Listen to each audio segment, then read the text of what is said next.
Question 12, Peter Peacock. Thanks, Presiding Officer. To ask the Scottish Executive what representations it has made to the Chief Secretary of the Treasury regarding petrol prices in rural areas. Stewart Stevenson.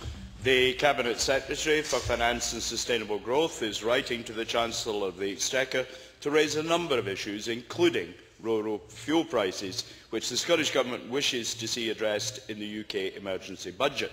I hope the correspondence receives a more favourable response than our letters to the previous UK Government, which consistently rejected any attempt to address the costs of high fuel prices in rural areas. Peter Peacock. Thank you. Does the Minister share my belief that there is an ambiguity in the UK coalition agreement as to whether they are actually committed to a pilot discount scheme for petrol prices in rural areas, or only committed to investigate a pilot scheme, as seems to be the case? And of course there is a big difference between the two. However, if there is to be a pilot scheme, will he support my call that that covers the Highlands and the Islands area as one of the pilot areas? Minister. Presiding Officer, it's very flattering to be expected to respond on behalf of the UK Government.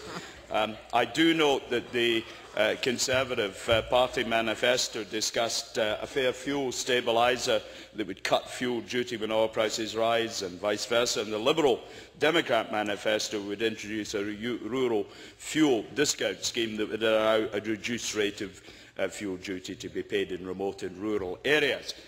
We, in contacting and pressuring the new government, will be holding the members of the coalition to account. I do, however, note that in the most recent letter from the previous Chancellor on the 9th of April, it was argued that a differential rate of fuel duty in rural areas would offer increased opportunities of fraud, false accounting and smuggling. It also argued that lower duty would increase retailers' margins rather than reduce retail prices. I don't think the enthusiasm on the members' benches for this is particularly marked.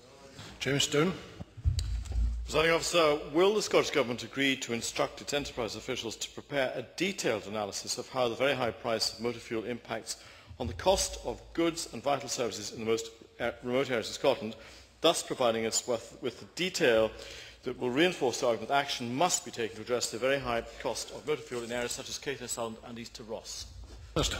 I think the member is absolutely right to focus on the need for objective information to underpin the argument.